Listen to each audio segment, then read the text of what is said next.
শিক্ষক মন্ডলী শিক্ষিকাগণ কষ্ট করে শিক্ষাদান করে যাচ্ছেন, অথচ তাদেরকে এমপিওভুক্ত করা হচ্ছে না। আজকের এই সম্মেলন থেকে বলতে চাই, ফ্যাসিস্টের আমলে বঞ্চিত শিক্ষা প্রতিষ্ঠানগুলির অবকাঠামো নির্মাণের জন্য কার্যকর উদ্যোগ এবং বাজেট প্রণয়ন করতে হবে এবং একই সাথে যে সকল শিক্ষা প্রতিষ্ঠান এমপিওভুক্ত হয়নি দ্রুত এমপিওভুক্তের মাধ্যমে সরকারের বিধিমালার ভিত্তিতে শিক্ষার গুণগত মান, শিক্ষক সমাজ, জাতি গঠনের সাধারণ পল্লী অঞ্চলের শিক্ষার্থীদেরকে শিক্ষিত করে গড়ে তোলবার জন্য ওই সকল শিক্ষা প্রতিষ্ঠান, বিশেষ করে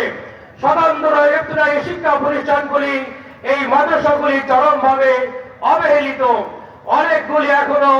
রেজিস্টারভুক্ত শিক্ষা প্রতিষ্ঠান, প্রাইমারি স্কুল রয়েছে যেগুলি এমপিওভুক্ত করা হয়নি। আজকের এই সম্মেলনের মাধ্যমে সেই সকল শিক্ষা প্রতিষ্ঠানগুলিকে এমপিওভুক্ত করার জন্য আমরা জোর দাবি জানাই। সম্মানিত বন্ধুগণ এবং আসুন, আজকের এই সমাজে আমরা লক্ষ্য করেছি জাতি গঠনের জন্য যেমন নৈতিক শিক্ষার প্রয়োজন এবং পাশাপাশি জাতীয় ঐক্য গঠন করার প্রয়োজন, অথচ আজকে 52টি বছরে ধরে সঠিক অর্থে শিক্ষা কমিশন গঠন করা হয়নি, যারা জাতিকে সুনির্দিষ্টভাবে দিক নির্দেশনা দিতে পারে, জাতিকে ঐক্যবদ্ধ করতে পারে। প্রতিনিধিগত শিক্ষা কমিশন সহ বিভিন্ন সময়ে নাস্তিকবাদী শিক্ষা কমিশন জাতির ঘাড়ে চাপিয়ে দেওয়ার অপচেষ্টার কারণে জাতি আজকের দ্বিধা বিভক্ত, লাঞ্ছিত। শিক্ষক সমাজের দ্বারা সত্যিকার অর্থে যেভাবে নৈতিক শিক্ষায় শিক্ষিত হয়ে জাতিকে দুর্নীতিমুক্ত করার একটি সুন্দর জায়গায় পৌঁছানোর দরকার ছিল, সেই জায়গাটিতে আমরা পৌঁছাতে পারি নাই। আসুন একটি শিক্ষা কমিশন গঠন করতে হবে, যার মাধ্যমে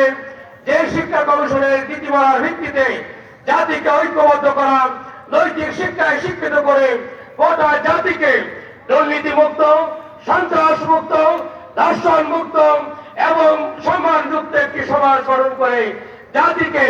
ঐক্যের জায়গায় নিয়ে এসে এদেশের স্বাধীনতা, সার্বভৌমত্ব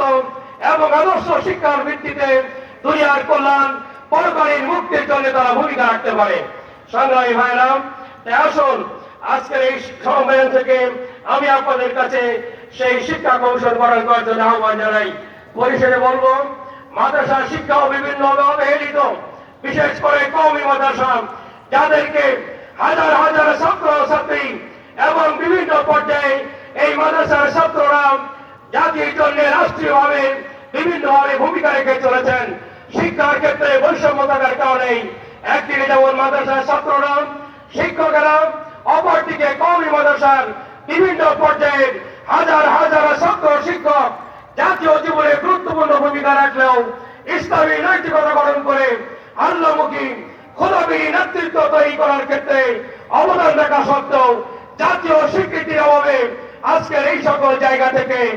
আজকে ছাত্র সমাজ এবং এদেশের শিক্ষক সমাজ তারা জাতি গঠনে সঠিক ভূমিকা রাখতে পারছে না। অতএব আমরা সরকার মহোদয়ের কাছে আহ্বান জানাবো, মাদ্রাসা শিক্ষাকে আরো সমুন্নত করা এবং বিশেষ করে কওমি মাদ্রাসাকে